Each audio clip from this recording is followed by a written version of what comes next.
नमस्कार. तुमच्या सगळ्यांचं स्वागत आहे मेलबर्नच्या या आगळ्या वेगळ्या शोमध्ये, ज्याचं नाव आहे बोरकर्स मीडिया प्रस्तुत talk kaleidoscope, telling stories and spreading smiles. तसं या गोऱ्या मंडळींना मला सांगा, तुमच्या संत तुकाराम महाराजांची माहिती आहेत का? नाही. एकनाथ महाराजांची माहिती आहेत का? नाही. ज्ञानेश्वर माऊलींची माहिती, मग ती त्यांना कळायला पाहिजे ना. तुम्ही मराठी चॅनल इतक्या लांब असून सुद्धा चालवताय आणि कदाचित इथे खूप तुरळक असलेलं काम तुमच्याकडनं होतं आहे. अमेरिकेमध्ये गेल्यानंतर मी दुसरं मास्टर्स केलं. त्यानंतर असं लक्षात आलं की तिसरं करणं हास्यास्पद होईल.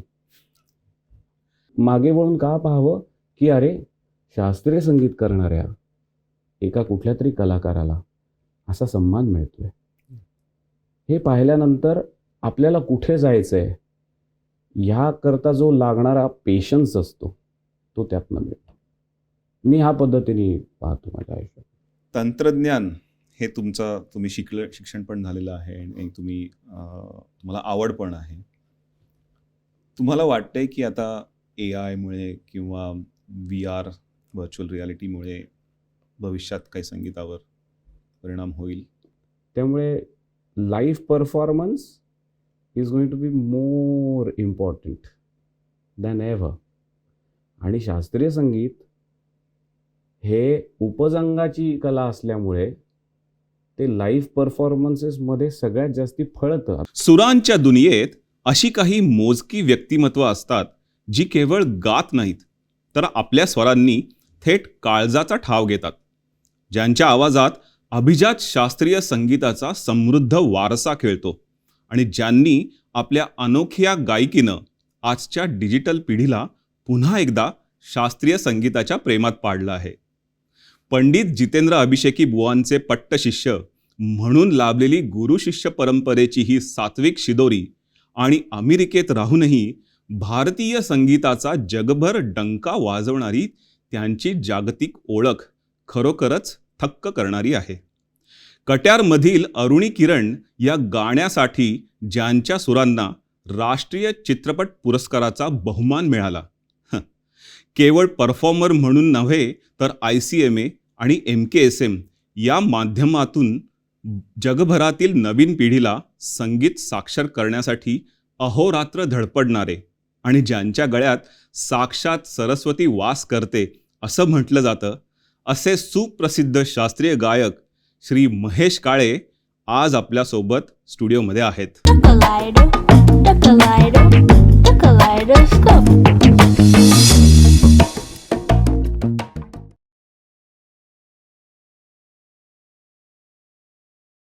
सर, तुमचं खूप खूप स्वागत. अनेक धन्यवाद. काल जो मेलबर्नमध्ये अभंगवारीचा अनुभव घेतला, मी तिथे होतो. पर्सनली मला सांगायचं झालं तर it's like virtual reality experience, VR experience without headsets. म्हणजे फिजिकली मेलबर्नमध्ये होतो पण व्हर्च्युअली अभंग वारीमध्ये होतो. कशी आली ही तुम्हाला संकल्पना? ॲक्च्युली खूप नैसर्गिक पद्धतीने आली, कारण मला आठवतं आहे तेव्हापासनं मी अभंगांमध्ये रमतोच आहे. आमच्या घरी संत साहित्याचं गोंदवलेकर महाराजांच्या कडे मला आठवतं आहे तेव्हापासून आम्ही जातो आहे. त्यामुळे काकडा, आरती, भजन हे मी अगदी लहानपणापासून अनुभवलं आहे. त्यामुळे शास्त्रीय संगीताची जोड त्याला लागल्यानंतर माझं अभंगांचं जे प्रेम आहे ते आपल्या श्रोत्यांबरोबर एका सूत्रामध्ये कसं वाटता येईल ह्या निकषाने अभंगवारीची संकल्पना आली. पण ती फक्त भारतापुरते मर्यादित न राहता तुम्ही जगभरात त्याचे प्रयोग केलेले आहेत किंवा अजूनही करत आहात. असं काही झालं का, म्हणजे you are kind of breaking a mould here, म्हणजे taking abhang wari to a global scale, global level? तुम्हाला वाटलं की कोणी आपल्याला त्याच्याबद्दल टीका करेल किंवा? नाही, त्याच्याकडे लक्ष देत नाही मी. मुळात ना, आता रुमीचं कोट आहे बघा, you are a drop in an ocean but also an ocean in a drop. हे का तुम्हाला आम्हाला माहिती आहे? कारण ते कोणीतरी ते त्यांच्या कोशाच्या पलीकडे जाऊन लिहिलं तसं या गोऱ्या मंडळींना मला सांगा, तुमच्या संत तुकाराम महाराजांची माहिती आहेत का? नाही. एकनाथ महाराजांची माहिती आहेत का? नाही. ज्ञानेश्वर माऊलींची माहिती आहे. मग ती त्यांना कळायला पाहिजे ना. कारण वृक्षवल्ली आम्हा सोयरी वनचरी, म्हणजे ही झाडं आमचे कंपॅनियन्स आहेत. आम्ही जो श्वास घेतो त्यामध्ये जे ऑक्सिजन आहे ते निर्माण करण्यासाठी हे आपल्या संतांनी वैश्विक असलेलीच खूपशी फिलॉसॉफी आहे. मग त्याला एका भाषेमध्ये का अडकवायचं?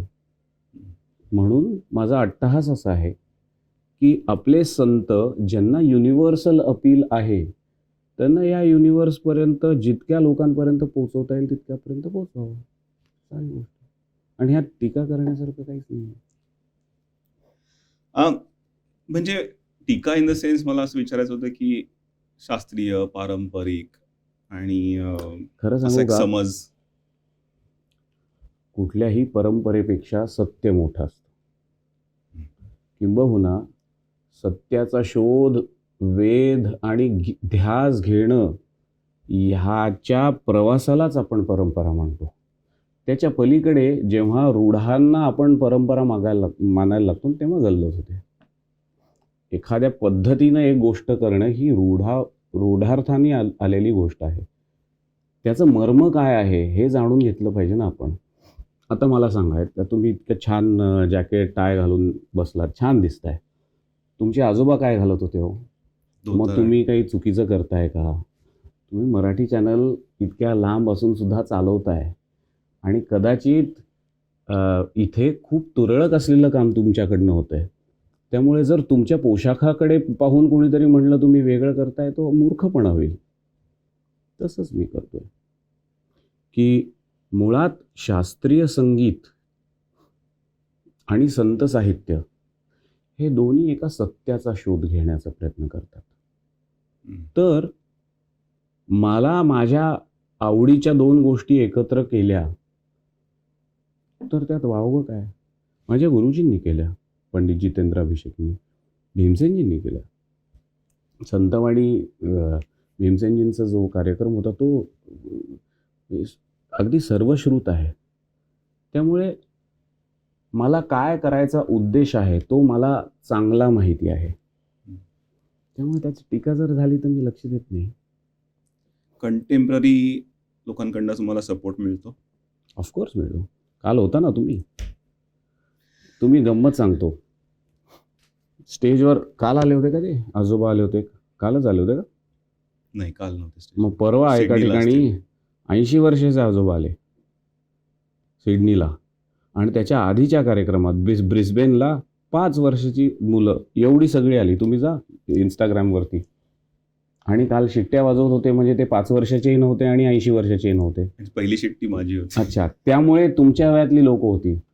त्यामुळे मिळतोय ना प्रति. आता तिकीटं सगळी संपली तुमची, लोकांनी उड्या मारल्या. आणखीन ह्याच्यापेक्षा काय सपोर्ट हवा आहे? थोडंसं तुमच्याबद्दल जाणून घ्यायला आवडेल. आयुष्यात तुम्ही, म्हणजे माझं जो रिसर्च आहे तुमच्याबद्दलचा त्याच्यावरनं असं कळलेलं आहे की ॲटलिस्ट काही अंशी तुम्ही चौकटी, बॅरियर्स क्रॉस केले तुम्ही. ब्रेकिंग द मोल्ड म्हणतो आपण. कुटुंबातले पहिले व्यावसायिक गायक म्हणा, किंवा अमेरिकेत राहून ट्रेडिशनल एज्युकेशन घेतलंय, मास्टर्स केलंय, पण तरी तुम्ही शास्त्रीय संगीत आणि त्याच्या वृद्धीसाठी काम करत आहात. पारंपरिक वारकरी संगीताला तुम्ही इमर्सिव्ह एक्सपिरियन्स, अनुभूती देण्याचा हा कार्यक्रम आयोजित केला आहे. तुम्हाला स्वतःला कसं कन्व्हिन्स करता आलं जेव्हा तुम्ही सुरुवात करत होता की दिस इज गोना वर्क? हे वर्क होईल म्हणून मी केलेलं नाही, किंवा वर्क होणार नाही म्हणून मी करायचं थांबलो नाही. जी आपल्याला गोष्ट आवडते, ज्या गोष्टीमध्ये सत्व आहे आणि ज्या गोष्टीमध्ये व्हॅल्यू आहे, ती प्रत्येकानं करणं गरजेचं आहे. आज जी लोक नको असलेली नोकरी चरितार्थाकरता करतात आणि त्रासून आल्यानंतर घरी भांडतात, जी दिवसभर आनंदात असतात ती संध्याकाळी येऊन कोणी भांडत नाहीत. अहो, आणि ह्याचाच परिणाम आणखीन जेव्हा ही भांडणं वाढायला लागतात, एका परिवारातली एका शहरापर्यंत येतात, शहरातली एका देशापर्यंत येतात, तेव्हा ही जी आक्रमणं होत आहेत जगामध्ये ती होतात. जिथे आनंद मिळतो तिथे आपण जावं. सात्विक आनंद मिळतो तिथे तर 100% जाणं. आपल्या आनंदामुळे दुसऱ्याला आनंद मिळणार असेल किंवा त्याची जरी गुंजाइश असेल, तरी ते प्रयत्न करून करण्याची गरज आहे. साधा परिणाम maybe this will work has never been a part of my vocabulary. I want to do it because I want to do it. माझं आयुष्य मी माझ्याप्रमाणे जगलो नाही तर उपयोग काय माझ्या आयुष्यात? आणि त्या आयुष्यामध्ये मी माझं आयुष्य जगत असताना जर आनंद निर्माण करू शकलो भूगोलाच्या पलीकडला, तर त्याच्यासारखं गोल्डन स्टँडर्ड नाही ना. व्हॉट वॉज गोइंग ऑन की तुम्ही लहानपणापासून संगीत पण शिकत आहात पण त्याच वेळेला इंजिनिअरिंग पण कम्प्लीट करताय? तुम्ही सांगा ना, आता लहानपणी तुम्ही भुट्टा पण खाल्ला असेल आणि कॉफी पण प्यायली असेल. तसंच आहे ते. It's very natural. मला जे जे आवडायचं ते सगळं करायचो. मी स्पोर्ट्समन होतो लहानपणी. मी मिनी नॅशनल पळालेलो आहे. शॉर्ट डिस्टन्स 50 आणि 100. मी व्हॉलीबॉल स्टेट करता खेळलेलो आहे. मी बॅडमिंटन खेळायचो. ती 5 मंडळी असते ना, कुठलंही स्पोर्ट असलं तरी इंटर स्कूल कॉम्पिटिशनमध्ये त्या 5पैकी मी होतो. पण याचा अर्थ असा नाही की मला गायला आवडत. मला गायला खूप आवडतं. तेव्हाही आवडायचं. त्यामुळे मी गाणंही करायचो. आता प्रमाण फक्त बदललं आहे. अजूनही मला स्पोर्ट्स खूप आवडतात. मला जर कुठे काही दिसलं तर मी मुद्दाम जाऊन खेळतो. मला आठवतं आहे की इतक्यात चेन्नईमध्ये गेलो होतो. तिथे मुलं खेळत होती. मी म्हटले, मला 2 बॉल बॅट करून द्याल का? करतो मी जाऊन अजूनही. त्यामुळे मुळात मला माहिती आहे तुम्ही मला प्रश्न विचारता, पण मी तुम्हाला प्रश्न विचारतो. आपण काय करायचं हे कोणी ठरवायचं आणि का ठरवायचं? मी माझं आयुष्य कसं जगावं हे कोण सांगणार मला? तुम्ही नाही. प्रत्येकाने ठरवावं. आणि माझं फक्त प्रमाण काय माहिती आहे की मला आनंद जो मिळतोय तो मला वाटल्याने द्विगुणित होईल का? लोकांना त्याचा आनंद होईल का? तर जरूर प्रयत्न करून पहा. मग ह्याच्यामध्ये तुम्हाला कधी जाणवायला लागलं की this can become a profession? Profession काही कसं डेफिनेटिव्ह पार्ट होता? त्याचं कारण सांगतो मी का तो पार्ट आला. मला अगदी as far as competing goes, मी सवाई गंधर्व संगीत महोत्सव तेव्हा रात्रभर चालायचा आणि माझे गुरुजी पहाटे ते सांगता करायचे एका दिवसाची. तर मला असं आठवतं की EDCचं पुस्तक घेऊन मी ग्रीन रूममध्ये बसलो असायचो, कारण सवाईचं झाल्यानंतर माझा 8:30ला सकाळी एक्झाम असायची. त्यामुळे मुळात ना मी हे असे स्लॉट्स की अशी मी कुठली भिंती बांधलेल्याच नाही आहेत की आज परीक्षा आहे म्हणून मी अभिषेकी बुवांचं गाणं कसं चुकवून चालेल. माझ्या नशिबाने माझ्या आई आणि बाबांनी सुद्धा कधी ते मला असं सांगितलं नाही की आता तू परीक्षा आहे तर जाऊ नको. माझं सुदैव असं आहे की मला असे पालक मिळाले. परंतु मी फक्त इंजिनिअरिंगही केलं नाही आणि फक्त गाणंही केलं नाही. ते मला दोन्ही गोष्टी जमायला लागल्या. अमेरिकेमध्ये गेल्यानंतर मी दुसरं मास्टर्स केलं. त्यानंतर असं लक्षात आलं की तिसरं करणं हास्यास्पद होईल. आणि आता नोकरी घ्यायला गेलो तर मला माझ्या गुरुजींनी माझ्यावरती जे कष्ट घेतलेत अनेक वर्ष, त्याचं फक्त पाठपुरावा किंवा विरंगुळ्यापुरतं ते गाणं ठेवलं तर ते बरोबर होणार नाही हा एक. आणि दुसरं, मला तेवढं गाणं करून पुरणार नव्हतं. मग त्याच्या भोवती चरितार्थ कसा बांधावा ह्याचा विचार केला. आणि तो आपसूक झाला. खरं मी काही केलं नाही. मी सँटा बार्बरामध्ये माझं मास्टर्स करत होतो. तिथनं माझी पत्नी, आम्ही दोघंही एकत्र करत होतो मास्टर्स. त्याच्यानंतर आम्ही बे एरियात मूव्ह झालो. लग्न झालं होतं? नाही, नंतर झाली ती पत्नी. आम्ही बे एरियात मूव्ह झालो. बे एरियामध्ये तिला नोकरी मिळाली. बे एरियात मी माझं दुसरं मास्टर्स करत होतो. त्यावेळेला सँटा बार्बरातलीच काही मंडळी माझ्याकडे जी शिकत होती गाणं, मी मास्टर्स करत असताना शिकवत होतो. त्यापैकी काही मंडळी म्हटली की तुम्ही शिकवाल का आम्हाला? मग एकाचे 2, ते वर्ड ऑफ माउथनी 30-40 विद्यार्थी माझ्याकडे झालं. त्यामुळे मी हावरट नाही आहे. त्यामुळे मला माझ्या अपार्टमेंटचं भाडं आणि अन्नाला पैसे पुरत होते. आणखी माझ्या गरजा, सगळा माझा आनंद, माझ्या सगळ्या गोष्टी ज्या मला हव्यात त्या गाण्यातनं मिळतात. त्यामुळे म्हटलं मी करून पाहावं. माझ्या पत्नीनी, पूर्वानी तेव्हा साथ दिली माझी. त्यामुळे it just became a very organic thing. मग पॅशन बिकम्स प्रोफेशन तिथं सुरुवात व्हायला लागली. पण मग नंतर ग्रो होण्याची जेव्हा सुरुवात झाली त्याची सुरुवात अशी आठवते? पुन्हा सांगतो, मला ग्रो म्हणजे माझ्या गाण्यात आनंदच होता. त्यामुळे I was not looking for anything. आणि that probably is something propelled because I had nothing to prove, no burden, no deadlines, nothing. मग अनुषंगाने काही गोष्टी यायला लागल्या. पहिल्यांदा शिवमणी म्हणून जे ड्रमर आहेत ना, ते अमेरिकेत आले होते. तेव्हा माझी त्यांची ओळख झाली. मग त्यांनी मला विचारलं, तुम्ही कंपोज करता का? तर मी कंपोजही करत होतो. मग मला म्हटले ऐकवा काही गोष्टी. मग मी त्यांना 2-3 गोष्टी ऐकवल्या. मग ही गॉट व्हेरी एक्सायटेड आणि म्हटले, brother we should play in a band. मग तेव्हा मी एका बँडमध्ये त्यांच्याबरोबर आम्ही काही कार्यक्रम केले.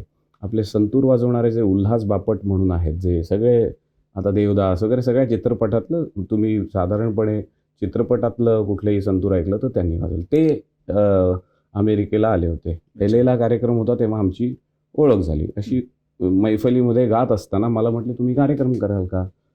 मी म्हटलं हो करेन की. मग त्यांनी स्वतःहून फोन केला शिकागोला. अनिल दातार नावाचे होते त्यांना. आणि म्हटले, माझ्या समोर एक मुलगा आहे, खूप चांगला गातो, मला असं वाटतं की तुम्ही त्याचा कार्यक्रम केला पाहिजे. तर तसा तो कार्यक्रम झाला. मग त्याचप्रमाणे वंदना टिळक म्हणून त्या काळच्या BMMच्या प्रेसिडेंट होत्या. त्यांनी माझं LAला गाणं केलं होतं आणि ऐकलं होतं. तर त्यांनी स्वतःनी पुढच्या BMMच्या प्रेसिडेंटला एक ईमेल लिहिला की यू शुड होस्ट. त्यामुळे अशा ऑटोमॅटिक गोष्टी होत गेल्या. मग राहुलचा फोन आला, कट्यारमध्ये नाटक करशील का? मग ते नाटक झालं. मग सवाई गंधर्व संगीत महोत्सवामध्ये माझं गाणं झालं. मग त्याच्यानंतर कट्यार चित्रपट आला. त्यामुळे it was just like a sequence of serendipitous accidents. वा, खूप दिवसांनी सेरेंडिपिटी त्याच्या रिलेटेड शब्द ऐकलाय. आणि त्याच्यानंतर कट्यार जो सिनेमा मिळाला, म्हणजे ती तुमची डेफिनेटिव्ह मोमेंट होती? म्हणजे आधी महेश काळे, नंतर दी महेश काळे? नाही, म्हणजे फ्रॉम पीपल्स पर्स्पेक्टिव्ह होती. पण माझ्यासाठी हँड्स डाऊन डेफिनेटिव्ह मोमेंट होती 10वीची सुट्टी. कारण तेव्हा मला अभिषेकी बुवांनी शिष्य म्हणून पत्करलं होतं. ते जर घडलं नसतं तर ह्यातला मी आत्ता सांगितलेल्या कुठल्याही गोष्टी घडल्या. So by a long margin, hands down, that was my definitive moment. हां, tipping point for my career hands down त्या सिनेमामुळे आला. अरुणी केरडी गाणं लोकांमध्ये त्यांना सगळ्यांना आवडलं. माझ्याबद्दल थोडं कुतूहल होतं कारण मी अमेरिकेत होतो. त्यामुळे फारसा म्हणजे टिपिकल क्लासिकलच्या सर्कल्सच्या बाहेर मी माहीत नव्हतो. सवाई किंवा आमचे जे फेस्टिवल्स होते त्या लोकांना माहिती होतं कारण माझं तिकडे गाणं झालं होतं. पण त्याच्या पलीकडे माहीत नव्हतं. त्यामुळे as far as the career tipping point goes, नक्की. पण डेफिनेटिव्ह मोमेंट मला अभिषेकी बुवांनी जेव्हा शिष्य म्हणून पत्करलं तेव्हा. क्या बात आहे.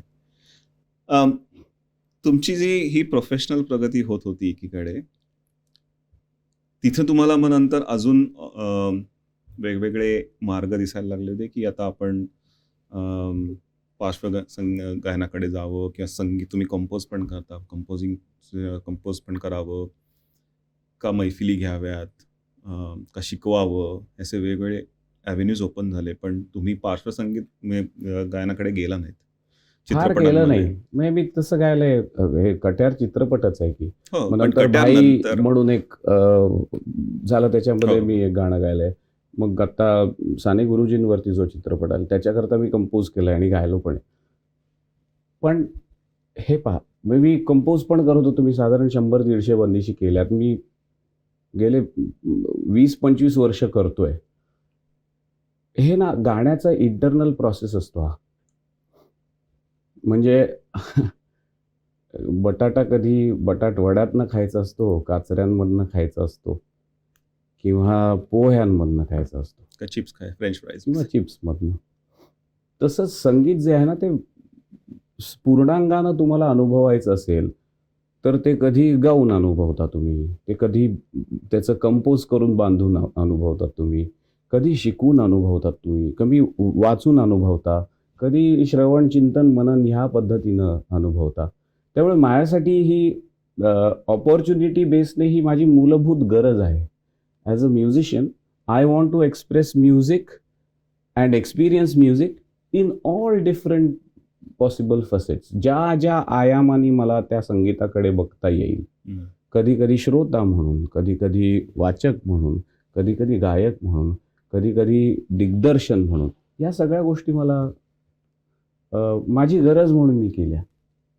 आणि त्या सगळ्या परत ना म्हणजे माझं असं नाही आहे की मी माझं असलेलं सगळं अनुभवलेलं आयुष्य सगळ्या लोकांसमोर गेलंच पाहिजे, काही गरज नाही आहे. काही कंपोजिशन्स मी केली आहेत, त्या कंपोजिशन्स त्या घडणंच माझ्यासाठी त्या गाण्याचं तिथे फलित होतं. ते परत गाणं कुठेतरी गेलंच पाहिजे, ऐकलंच पाहिजे, खूप लोकांनी त्याला आवडलंच पाहिजे असा अट्टहास प्रत्येक गाण्याबद्दल नाही. माझं म्हणजे ती फिलॉसॉफीच नाही आहे माझी. हां, आवडलं, लोकांना पोचलं, खूप लोकांनी त्याला एन्जॉय केलं तर आनंद नक्की जास्त होतो. पण त्याच्यावरती माझा आनंद निर्भर नाही आहे. कारण मग ते सोशल मीडियाचं 6 मिनिट्स, मग लाईक्स आणि मग डोपामिन तुमचं किती वाढतंय, मग नसताना तुम्हाला त्याची अँक्झायटी होते. त्या ह्याच्यात शिरायचं नाही आहे. पण मला हा भाबडा प्रश्न होता की म्हणजे की एकदा तुम्हाला सिनेमामध्ये तुम्हाला गाणं म्हटल्यानंतर नॅशनल अवॉर्ड मिळालं.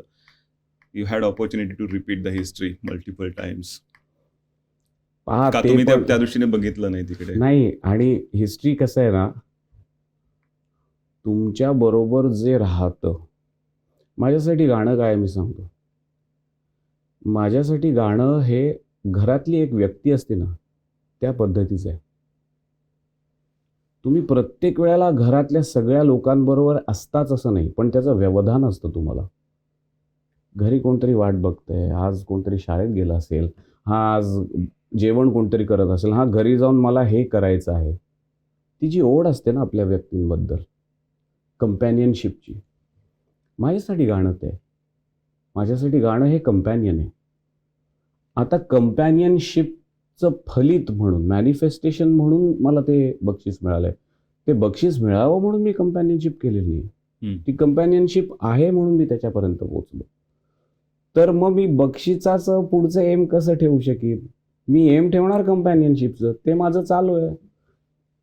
आता चित्रपट संगीत हे प्रमुख माध्यम शास्त्रीय संगीताकरता कधीच नव्हतं. शास्त्रीय संगीत याचं प्रमुख माध्यम आहे मैफली करणं. तर त्या मी करतो नेहमी. आणि जेव्हा तुमच्या साजेसं एखादी गोष्ट येईल तेव्हा तुम्ही गायचं. मग ते मला माझ्याच गुरुजींचं गाणं शब्दा वाचून कळले सारे, पुलंच्या चित्रपटाकरता गायला मिळालं. मला खूप आनंद झाला. मी गायलो. महेश मांजरेकरांनी तो चित्रपट केला होता. मला खूप आनंद झाला. किंवा आत्ता साने गुरुजींची नवीन चाल तुम्ही कराल का आणि ती गाल का असं मला विचारलं. मला खूप आनंद झाला, म्हणून मी ते केलं. येतात का ऑफर्स तर येतात, पण त्या सगळ्या ऑफर्स करून मला काही प्रूव्ह करायचं नाही आहे. म्हणजे मी केलं किंवा अजून काही बक्षीस मिळालं, बक्षिसाने आनंद नाही वाढत, प्रोत्साहन नक्की वाढतं.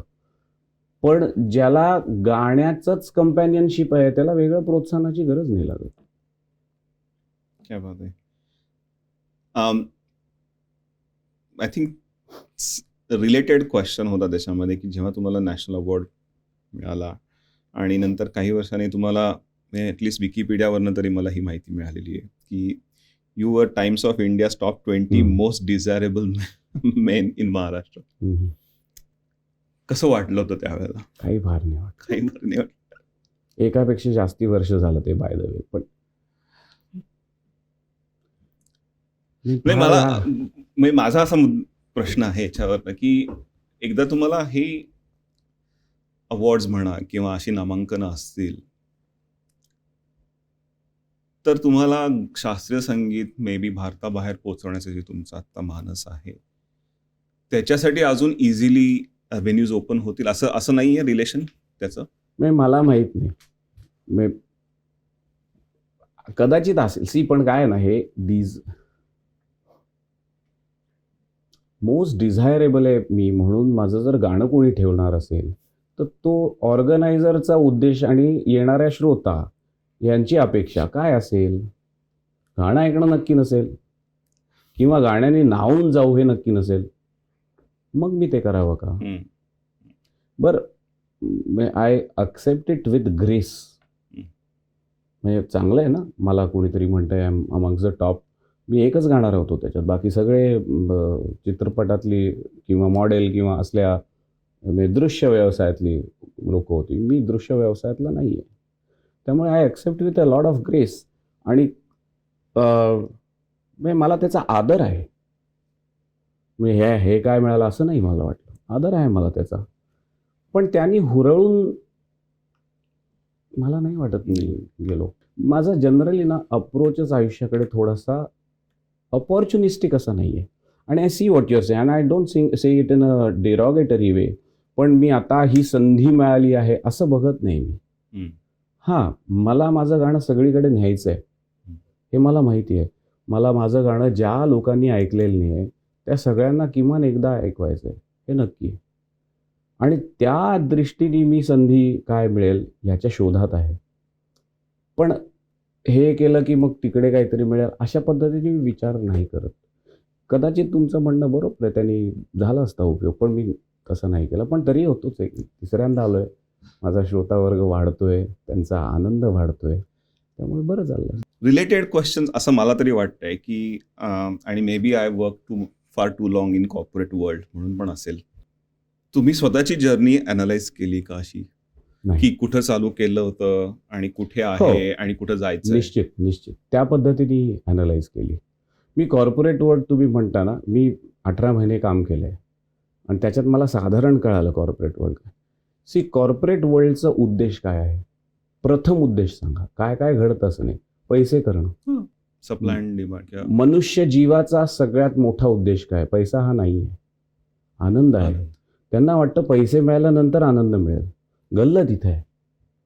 आणि मी पैसे मिळवायचा प्रयत्नच नव्हता केला. नाहीतर माझ्याकडे मास्टर्स डिग्री आहे. मी सिलिकॉन व्हॅलीमध्ये राहतो. माझ्या शिष्यांमध्ये सगळे डायरेक्टर मंडळी, तुम्ही नाव घ्याल त्या कंपनीचे, मला एक नक्की नोकरी मिळाली असती. आणि मी बरा आहे, मला त्यातही गती आहे, मी बरं केलं असतं. पण माझी आनंदाची वाटच वेगळी आहे. मला काल लोक, त्या ताई होत्या, त्या विचारत, तुम्ही एवढ्या कशा उड्या मारताय? तुम्ही वर्कशॉप घेतलं, मग सिडनीत गायला, मग प्रवास केला पहाटे उठून, आत्ता परत नाचताय, उद्या परत तुम्ही वर्कशॉप घेताय. मला त्याच्यात आनंद होतो. मला खूप आनंद होतो. आणि आनंद झाल्यानंतर मी शांतपणे झोपतो रात्री, सकाळी फ्रेश उठतो, परत आनंदाची वाट बघत असतो. त्यामुळे माझ्यासाठी सक्सेसचा पॅरामीटर इज आनंद. त्यामुळे कॉर्पोरेट तुम्ही जे म्हणताय ना, त्या it's a very, again, I really admire and respect the corporate world. I especially admire technology. माझं एज्युकेशन आहे टेक्नॉलॉजीमध्ये. कारण एक ऑब्जेक्टिव्ह अल्गॉरिथमिक पद्धतीने ते जगाकडे बघत असतं. उद्देश त्यांचा पूर्ण माहिती असतो आणि त्या उद्देशाच्या दिशेने एक बायनरी वाटचाल करत असतात. मला विचारलं ना, ॲनलाइज केलं तर ॲनलाइज करतो पाठीमागे जाऊन आपण काय करत होतो. कारण मला जेव्हा मर्सिडीजची एस क्लासची गाडी ड्रायव्हर सकट घ्यायला येते ऑस्ट्रेलियामध्ये, त्यामुळे, आणि मी म्हटलो पण माझ्या साथीदारांना की लहानपणी आम्हाला ती फक्त बिल्लाच माहिती होतं, का आम्ही आतनं कधीच पाहिली नव्हती गाडी. कारण तेव्हा भारतात नव्हत्याच तेवढ्या गाड्या. आणि तिथपर्यंत पोचू असं आज मी आल्यानंतर मला ड्रायव्हर उघडतोय, बसा म्हणतोय. हे का बघावं? कारण त्यांनी तुम्हाला थोडीशी ग्रॅटिट्यूड येते. बरं, हे म्हणजे मी त्यांनी माझ्याकडे आहेत या गाड्या, पण मी त्यांनी वा ह्या आहेत म्हणजे मी भारी असंही बघत नाही. मला गाड्या चालवायला आवडतात. It is one of my other passions. मला खूप आवडतात गाड्या चालवायला. त्यामुळे मला त्याच्याबद्दल अप्रूप वाटतं. पण मागे वळून का पाहावं की अरे, शास्त्रीय संगीत करणाऱ्या एका कुठल्या तरी कलाकाराला असा सन्मान मिळतोय, हे पाहिल्यानंतर आपल्याला कुठे जायचं आहे ह्याकरता जो लागणारा पेशन्स असतो तो त्यातनं मिळतो. मी ह्या पद्धतीने पाहतो माझ्या आयुष्यात. तुमचं बोलणं ना म्हणजे मी खूप रिसर्च करत होतो गेले 1-2 आठवडे आणि जे अवेलेबल यूट्यूबवरती म्हणा किंवा इतर ऑनलाईन मीडियामध्ये जेवढे इंटरव्ह्यूज आहेत ना, मी प्रचंड भारावून गेलोय. आधी ऑनेस्टली स्पीकिंग की मी एवढा रिसर्च केला नव्हता तुमच्याबद्दल. माहिती होती आणि one of the successful Marathi person on the planet outside India बापरे. ह्या कॅटेगरीमध्ये तुमचं डेफिनेटली खूप वर्षा बापरे. लेवलला तुमचं नाव येतं आणि त्याच्यामुळे गेली 24 वर्ष भारताबाहेर असल्यामुळे मी अशा व्यक्तींच्या शोधात असतो. Definitely I look up to you. Thank you. ह्याच्यावरनं पुढचा प्रश्न आहे, मग do you have a north star की आता पुढे कुठे जायचं आहे किंवा आनंद, व्यथा असो अथवा वाट दिसो अथवा न दिसो, देव गात पुढे जाणे माझे जीवन गाणे. काय म्हणजे कुठे जायचं असतं? अनंतातच विलीन होणार आपण. आपण सगळे अनंताच्या दिशेने चाललो आहोत. नॉर्थ स्टार सगळ्यांचा अनंतच आहे.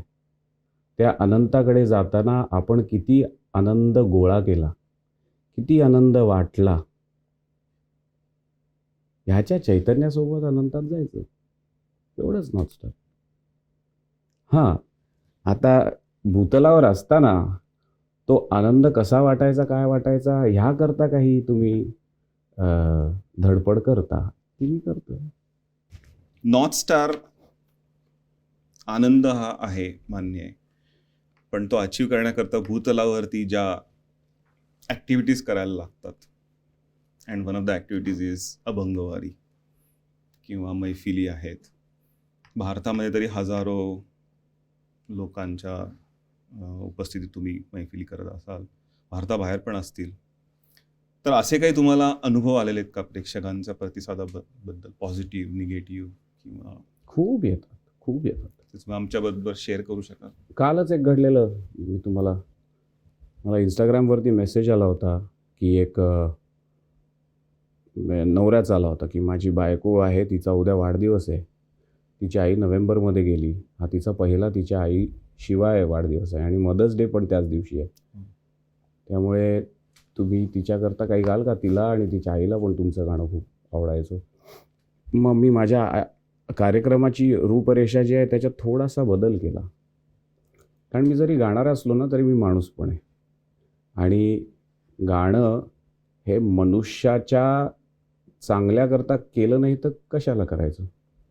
त्यामुळे मी त्यामध्ये एक गाणं गायलो त्यांच्यासाठी.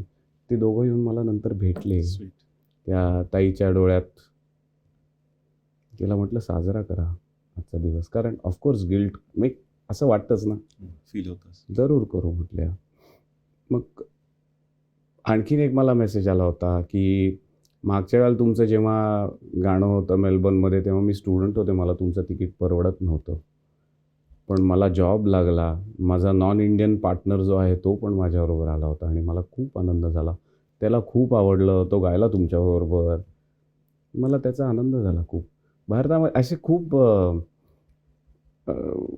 मुंबईत कार्यक्रम होता आम्हाला, एक काकू होत्या, त्यांनी हात ओढून बोलल्या, मला म्हटल्या की साऊथ इंडियन होत्या की इंग्लिशमध्ये म्हटल्या, पण मराठीत सांगतो की तुम्ही गात होता, माझी मुलगी कॅन्सरने गेली 14 वर्षाची असताना आणि त्यानंतर तिच्याबद्दलच्या सगळ्या दुर्दैवानी आठवणी तिला झालेल्या त्रासाच्याच होत्या आत्तापर्यंत, पण तुम्ही जेव्हा गाणं गात होता तेव्हा पहिल्यांदा मी डोळे मिटून तुमचं ऐकत असताना माझ्यासमोर मुलीचा हसरा चेहरा आला, त्यामुळे तुम्हाला खूप धन्यवाद. असे खूप हजारो प्रतिक्रिया येतात, पण संख्येने खूप असल्या तरी त्याची सवय किंवा त्याची किंमत कमी होत नाही. कारण हे याचसाठी केला होता अट्टहास असं आहे. कारण कलेचं फलित हे कला किती चांगल्या कौशल्यानं सादर करता हे नसून ते मनुष्याला कुठपर्यंत खोलवर जाऊन बसते हे आहे आणि त्याचं प्रमाण काहीच नाही. म्हणजे मी लोकांना असं वाटावं म्हणून काही वेगळा रियाज करू शकत नाही हो. त्यामुळे ते वाटतंय तर ते अत्यंत शरण विनम्र भावनेनं ते मी त्याचा स्वीकार करतो आशीर्वाद म्हणून आणि देवाला प्रार्थना करतो की माझ्याकडनं असा आनंद लोकांना सतत मिळत राहतो. क्या बात आहे.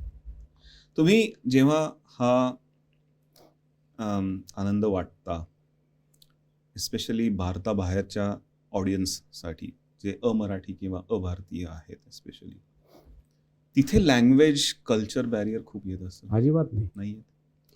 काय आहे ना, मी तुम्हाला साधी गोष्ट सांगतो. आत्ता आम्ही इथे येत असताना एका कुत्र्याला मी आवडलं नाही. ते असं असं दात काढून गुरगुरत होतं.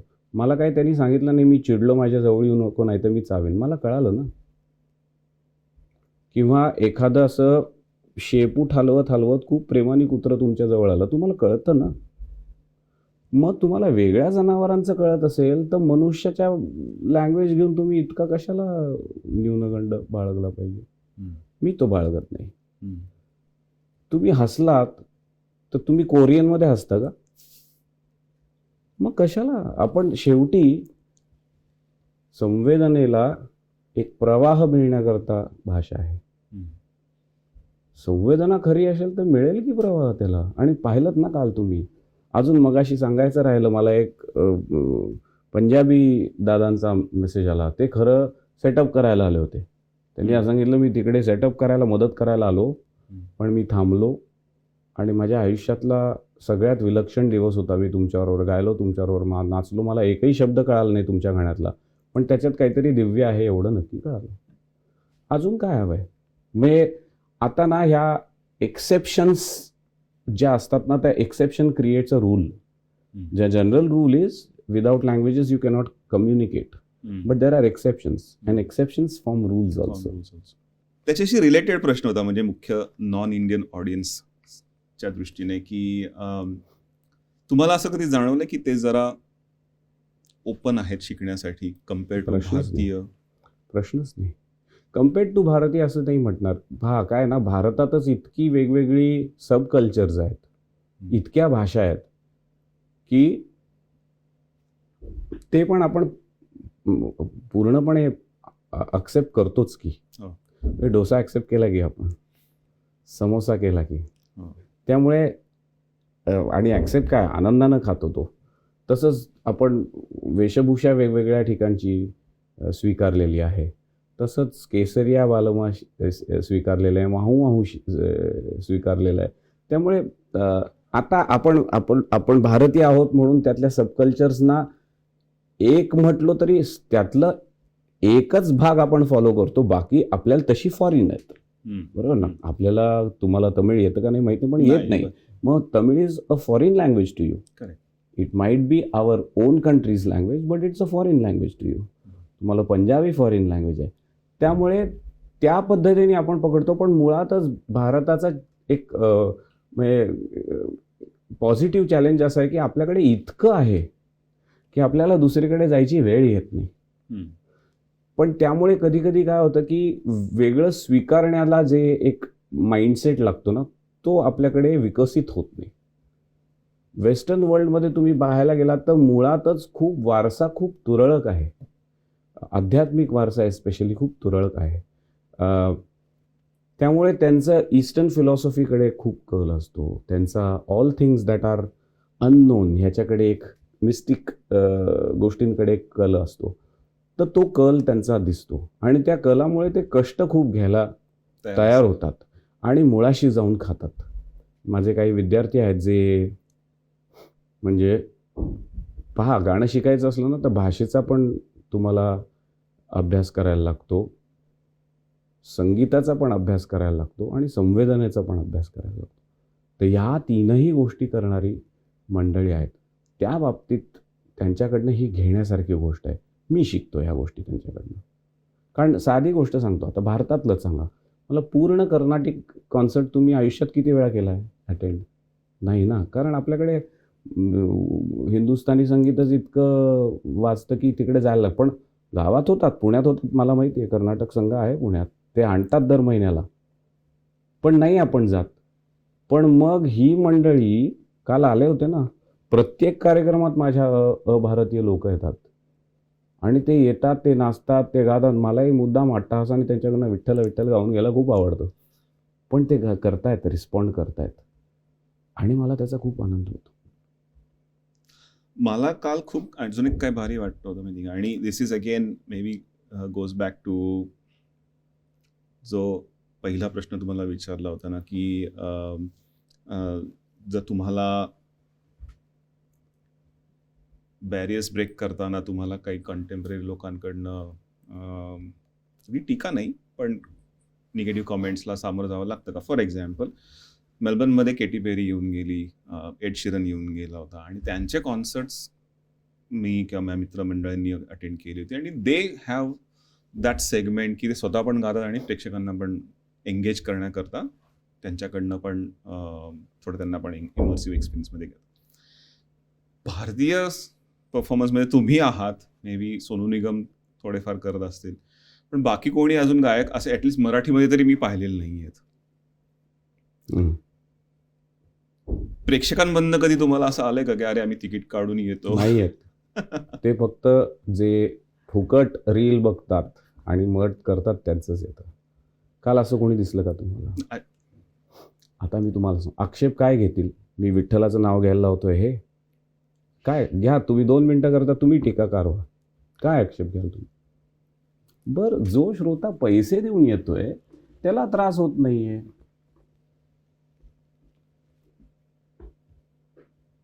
It was a curiosity question. I know, नाही, युअर क्युरिओसिटी इज फेअर. आणि मी तुम्हाला सांगू का, काही अपवाद वगळता टीका करण्यासाठी सुद्धा काही रास्त कारण असेलच की हो. पण माझं सत्य मला दिसतं ना, मला दुसऱ्याने सांगायची गरज नाही माझं सत्य. मी आहे बघा, कुठल्याही भूखंडात असलो तरी रोज 4 तास गाणं शिकवतो मी, रोज मी गातो. त्यामुळे तुम्ही माझे जे कौतुक करताय किंवा टीका करताय त्यात मी रमत नाही, त्यात मी नसतोच. त्यामुळं मला माझं सत्य माझ्या दिनचर्येतलं असलेलं गाणं सांगतंय. माझ्या गाण्यापेक्षा कुठल्याही भूतलावरची श्रेष्ठ मला माणूस दिसत नाही, माझे गुरुमंडळी सोडली तर अर्थातच. त्यामुळे आणि everyone's trying to in the end trying to further their idea of truth. I am trying to further mine आणि I am happy doing it.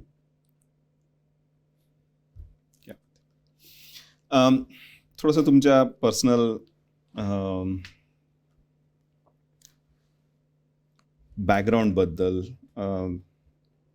Mahesh Kale व्यक्ती म्हणून जर तुम्ही तटस्थ वृत्तीने ॲज अ थर्ड पर्सन म्हणून बघायचा प्रयत्न केला स्वतःला, तर तुम्ही? मी बघणारच नाही. प्रश्नच गेला. As a good teacher, as a good performer, as a good composer, as a good singer, rank काय कराल तुम्ही स्वतःला? An honest person. That's all. Everything that you said and think might be true because I'm honest to what I do. मी अत्यंत प्रामाणिकपणे सगळे गोष्टी जी काय ती करतो आणि मी सोडवून करतो आणि अंतर्भावानं त्याची सुरुवात होते. मग अशी म्हटलं इथे अपॉर्च्युनिटी तर हा कार्यक्रम करू, तिथे तसं करत नाही मी. म्हणजे आतनं मला जे स्फुरतं ना त्यातनं करतो. मग माझ्या स्फुरण्याला मी ऑनेस्ट असतो, स्फुरलेल्या गोष्टीला लोकांपर्यंत पोचवण्यासाठी जे कष्ट घेतो त्यात मी ऑनेस्ट असतो. आणि त्यामुळे कदाचित मी शिकवत बरा असेल, मी गाणं गात बरा असेल किंवा तुम्ही जे काय म्हटलात ते.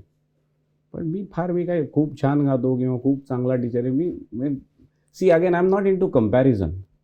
माझा जर स्टुडंट चांगला गायला तर मी चांगला टीचर आहे, आणि तो चांगला गायला तर मी कसा टीचर याची काही त्याचा संबंधच येत नाही. तो छान गातोय त्याच्यात मला आनंद आहे. अशा पद्धतीने मी सिम्प्लिफाय केलेलं आहे खूप आयुष्य. तुमचे गुरु आणि तुमची शिकवण्याची पद्धत याच्यात तफावत आहे? फरक निश्चितच आहे, कारण माझे गुरुजी ज्यांना शिकवत होते आणि ज्या काळात शिकवत होते त्याच्या तुलनेमध्ये मी ज्यांना शिकवतो आणि ज्या काळात शिकवतो ज्या पद्धतीने, पण मर्म एकच आहे. मर्म एकच आहे. मला ज्या माझ्या गुरुजींनी गाण्यातली मूलतत्व दिली आहेत, जो ध्यास दिला आहे, तीच तत्व मी माझ्या पुढच्या लोकांना तोच ध्यास द्यायचा प्रयत्न करतो. फक्त त्याचं मोडस ऑपरंडी वेगळं. तंत्रज्ञान हे तुम्ही शिक्षण पण झालेलं आहे आणि तुम्हाला आवड पण आहे. तुम्हाला वाटतंय की आता AI मुळे किंवा VR व्हर्च्युअल रियालिटीमुळे भविष्यात काही संगीतावर परिणाम होईल? निश्चित पॉझिटिव्ह, निगेटिव्ह? ते आता पाहूया. परिणाम नक्की होईल, चांगलाच होईल. अणुबॉम्ब जेव्हा निर्माण झाला, त्याचं दुर्दैवाने चुकीच्या सदुपयोग झाला नाही, त्याचा दुरुपयोग झाला. पण ते इन्व्हेन्शन खूप व्हॅल्युएबल आहे, अजूनही वापरतात. सेलफोन झाले, आता आपण म्हणतो डिस्ट्रॅक्शन आहे आणि 6 सेकंदाचं, पण त्याच सेलफोनवरनं आज जगातले सगळे लोक तंबोरा वापरतात. मग ते वरदान आहे की ती सुविधा पण मिळालेली. कम्प्युटर्स आले, कम्प्युटर्समधनं तुम्ही आयुष्यात ज्यांना पाहिलं नाही किंबहुना ज्यांच्या गाण्या ऐकण्याचा विचारही केला नाही, त्या सगळ्या लोकांची तुम्हाला गाणी ऐकता येतात. सदुपयोग आहे. त्यामुळे AI, आता मला टेक्नॉलॉजी कळते, त्यामुळे AI is going to change life.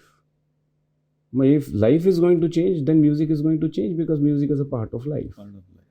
तर त्या बदलत्या जगामध्ये त्या AIच्या तंत्रज्ञानाचा संगीताकरता उपयोग कसा करून घेता येईल ह्याचा जर विचार केला तर निश्चित चांगलं होईल.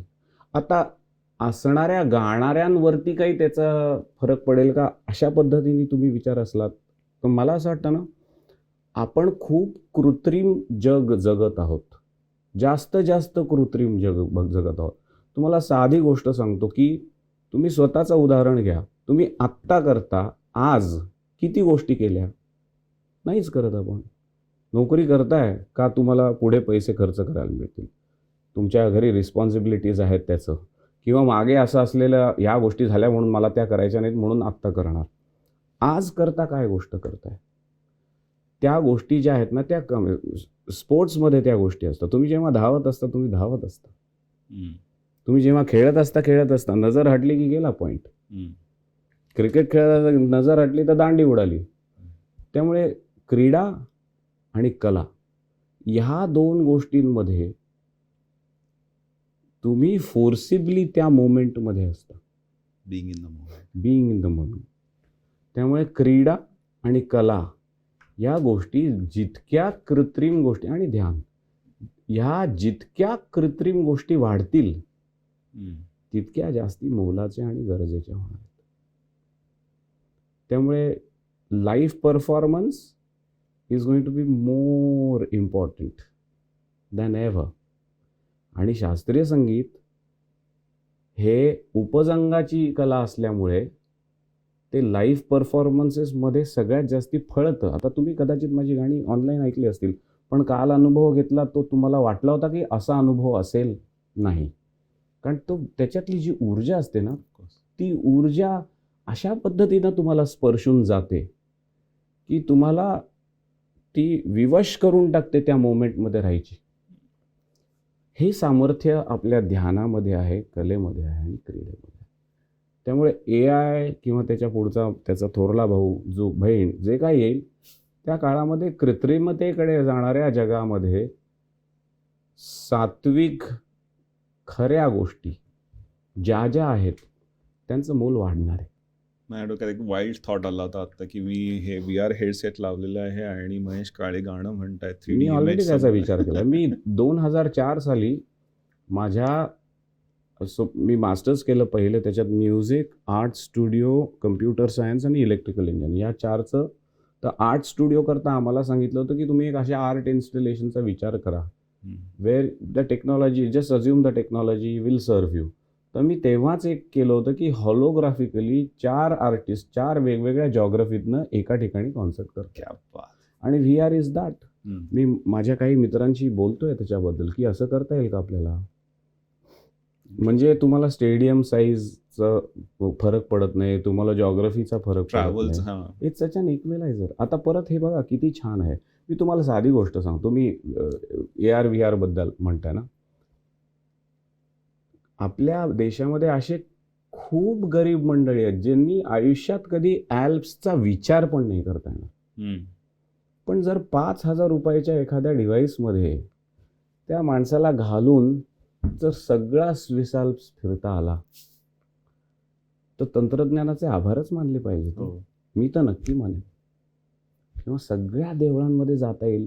त्या आजी आजोबांना ज्यांचे पाय थकले, शरीर थकले, पण त्यांना जर डोळ्यावरती VR असताना हात जोडून पांडुरंगाचं दर्शन घेता आले तर VR मोठी गोष्ट आहे.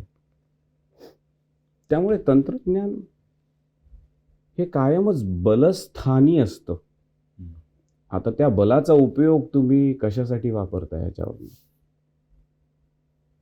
थँक्यू व्हेरी मच आल्याबद्दल आणि आमच्याशी खूप मनमोकळेपणाने गप्पा मारल्याबद्दल. आम्हाला अजून तुमच्याशी खूप गप्पा मारायला आवडल्या असत्या, पण अनफॉर्च्युनेटली वेळेअभावी जमत नाही आहे. तुम्हाला जाता जाता आमच्या प्रेक्षकांना अजून काही सांगायचं आहे किंवा काही नाही, आपल्या आनंदाच्या दिशेने वाटचाल करा. मी काही एवढा ज्येष्ठ नाही की मी काही तुम्हाला सल्ला देऊ शकेन, पण मी जे करतो आणि ज्यातनं मला आनंद मिळतो ती ही गोष्ट आहे. त्यामुळे तुम्हा सगळ्यांशी शेअर करतो. Thank you very much. Thank you so much. Namaste. Thank you for watching Talk Kaleidoscope, brought to you by Borkers Media. If you love today's episode, please like, share, and subscribe to help us keep spreading smiles and telling amazing stories. Do you or someone you know have an inspiring or amazing story or journey to share with us? We want to hear from you. Reach out to us and let us feature your story next. Thank you. The Kaleidoscope.